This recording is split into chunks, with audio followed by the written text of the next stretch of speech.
Hi all welcome to ക്രിക്കരീന. Indian premier ലീഗിന്റെ അടുത്ത എഡിഷന് വേണ്ടിയുള്ള കാത്തിരിപ്പിലാണ് ഇന്ത്യൻ ക്രിക്കറ്റ് പ്രേമികൾ ഇപ്പോൾ ഉള്ളത്. ആവേശകരമായ ഒരു മെഗാ ഓപ്ഷനൊക്കെ അവസാനിച്ചിട്ടുണ്ട്. IPL-മായി ബന്ധപ്പെട്ട കൂടുതൽ അപ്ഡേറ്റുകൾ ഇപ്പോൾ പുറത്തേക്ക് വരുന്നുണ്ട്. അതായത് മാർച്ച് 21 ഈഡൻ ഗാർഡനിൽ വെച്ചുകൊണ്ടായിരിക്കും ഇത്തവണത്തെ IPL-ന് തുടക്കമാവുക. മെയ് 25 വരെ അത് നീണ്ടു നിൽക്കും. ഈഡൻ ഗാർഡനിൽ വെച്ചുകൊണ്ട് തന്നെ ഈ ഒരു ഫൈനൽ നടക്കും എന്നുള്ള റിപ്പോർട്ടുകളാണ് ഇപ്പോൾ പുറത്തേക്ക് വന്നിട്ടുള്ളത്. ഒഫീഷ്യൽ സ്ഥിരീകരണങ്ങൾ ഒന്നും വന്നിട്ടില്ല.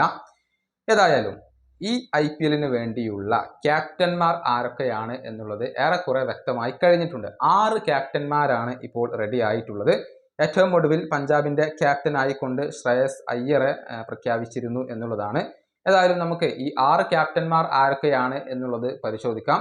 ചെന്നൈ സൂപ്പർ കിങ്സിന്റെ ക്യാപ്റ്റൻ ആയിക്കൊണ്ട് ഋതുരാജ് ഗെയ്ക്വാദാണ്. കഴിഞ്ഞ തവണ അദ്ദേഹമാണ് CSKയെ നയിച്ചിട്ടുള്ളത്. അതുപോലെ തന്നെ ഗുജറാത്ത് ടൈറ്റൻസിന്റെ ക്യാപ്റ്റൻ ആയിക്കൊണ്ട് ശുഭ്മാൻ ഗില്ലാണ്. അദ്ദേഹം അവിടെ തുടരുകയാണ്. ഇനി പഞ്ചാബിന്റെ പുതിയ ക്യാപ്റ്റൻ ആയിക്കൊണ്ട് ഇപ്പോൾ പ്രഖ്യാപിക്കപ്പെട്ടത് ശ്രേയസ് അയ്യറാണ്. കഴിഞ്ഞ ദിവസമായിരുന്നു അക്കാര്യത്തിൽ പ്രഖ്യാപനം വന്നത്. അതുപോലെ തന്നെ രാജസ്ഥാൻ റോയൽസിന്റെ ക്യാപ്റ്റൻ മലയാളി താരമായ സഞ്ജു സാംസൺ ആണ്. അക്കാര്യത്തിൽ മാറ്റങ്ങൾ ഒന്നുമില്ല. മുംബൈ ഇന്ത്യൻസിനെ നയിക്കുക ഹാർദിക് പാണ്ഡ്യയാണ്. കഴിഞ്ഞ തവണ പാണ്ഡ്യക്ക് കീഴിലാണ് മുംബൈ ഇന്ത്യൻസ് കളിച്ചിട്ടുള്ളത്. അതുപോലെ തന്നെ SRHന്റെ ക്യാപ്റ്റൻ പാറ്റ് കമ്മിൻസ് ആണ്. കമ്മിൻസിന്റെ ആ ഒരു എക്സ്പീരിയൻസ് നമുക്ക് എല്ലാവർക്കും അറിയാവുന്ന കാര്യമാണ്. ഇങ്ങനെ 6 ടീമുകളുടെ ക്യാപ്റ്റൻ സ്ഥാനം ആരൊക്കെ വഹിക്കും എന്നുള്ളത് ഉറപ്പായി കഴിഞ്ഞിട്ടുണ്ട്. ഇനിയിപ്പോൾ 4 ടീമുകളാണ് ബാക്കി നിൽക്കുന്നത്. അതിലെ സാധ്യതകൾ കൂടി നമുക്കൊന്ന് പരിശോധിക്കാം. ലക്നൗ സൂപ്പർ ജയൻസ് അവരുടെ ക്യാപ്റ്റനെ പ്രഖ്യാപിച്ചിട്ടില്ല.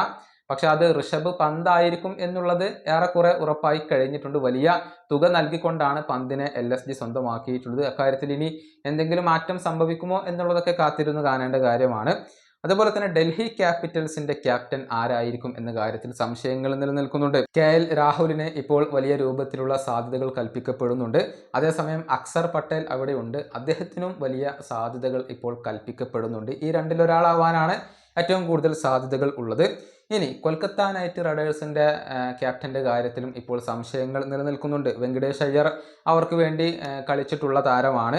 വലിയ തുക നൽകിക്കൊണ്ടായിരുന്നു അദ്ദേഹത്തെ വീണ്ടും KKR ടീമിലേക്ക് തന്നെ എത്തിച്ചത്. അദ്ദേഹത്തിന് വലിയ സാധ്യതയുണ്ട്. അതേസമയം അജിങ്ക്യ രഹാനെയെ KKR നിയമിച്ചേക്കും എന്നുള്ള റൂമറുകളും പുറത്തേക്ക് വന്നിരുന്നു. ഈ രണ്ടിൽ ഒരാൾ തന്നെയായിരിക്കും KKRനെ നയിക്കുക.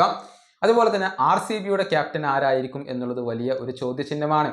ഡുപ്ലസി ഇപ്പോൾ അവരോടൊപ്പമില്ല. കോഹ്ലി ആ ഒരു ക്യാപ്റ്റൻ സ്ഥാനത്തേക്ക് മടങ്ങി എത്തിയേക്കും എന്നുള്ള റൂമറുകൾ പുറത്തേക്ക് വന്നിരുന്നു. അതേസമയം രജിത് പത്തിദാറിന് ഇപ്പോൾ പലരും വലിയ സാധ്യത കൽപ്പിക്കപ്പെടുന്നുണ്ട്. ഡൊമസ്റ്റിക് ക്രിക്കറ്റിൽ ക്യാപ്റ്റൻ ആയിക്കൊണ്ട് വലിയ മികവ് അവകാശപ്പെടാൻ രജിത് പത്തിദാറിന് കഴിയുന്നുണ്ട്. അതുകൊണ്ട് തന്നെ അദ്ദേഹം ക്യാപ്റ്റൻ ആവാനുള്ള സാധ്യതകളെ നമുക്ക് തള്ളിക്കളയാൻ കഴിയില്ല എന്നുള്ളതാണ്. ഇങ്ങനെയാണ് ബാക്കിയുള്ള 4 ടീമുകളുടെ കണക്കുകൾ വരുന്നത്. ഏതായാലും മറ്റൊരു കണക്ക് കൂടി ഇതിനോട് ചേർത്ത് വായിക്കേണ്ടതുണ്ട്. അതായത് IPL ഹിസ്റ്ററിയിൽ ഏറ്റവും കൂടുതൽ ക്യാപ്റ്റന്മാർ ഉണ്ടായിട്ടുള്ള ക്ലബ്ബുകൾ ഏതൊക്കെയാണ് എന്നുള്ളത് നമുക്കൊന്ന് പരിശോധിക്കാം.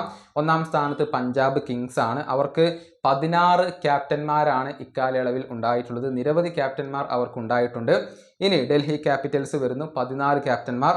അതിനുശേഷം SRH വരുന്നു 10 ക്യാപ്റ്റന്മാർ. പിന്നീട് മുംബൈ ഇന്ത്യൻസ് ആണ് വരുന്നത് 9 ക്യാപ്റ്റന്മാർ. കൊൽക്കത്ത നൈറ്റ് റൈഡേഴ്സിന് 8 ക്യാപ്റ്റന്മാർ ഉണ്ടായിട്ടുണ്ട്. RCBക്ക് 7 ക്യാപ്റ്റന്മാർ. രാജസ്ഥാൻ റോയൽസിന് 6 ക്യാപ്റ്റന്മാർ. CSKക്ക് 4 ക്യാപ്റ്റന്മാർ. അതുപോലെ തന്നെ ഗുജറാത്ത് ടൈറ്റൻസിനും ലക്നൗ സൂപ്പർ ജയൻസിനും 3 വീതം ക്യാപ്റ്റന്മാർ. ഇങ്ങനെയാണ് കണക്കുകൾ വരുന്നത്. പഞ്ചാബ് കിങ്സ് തന്നെയാണ് ഇപ്പോൾ 1-ാം സ്ഥാനത്ത് തുടരുന്നത്. ഈ വീഡിയോയുടെ അവസാനിപ്പിക്കുന്നു. അടുത്ത വീഡിയോയുമായി വീണ്ടും കാണാം.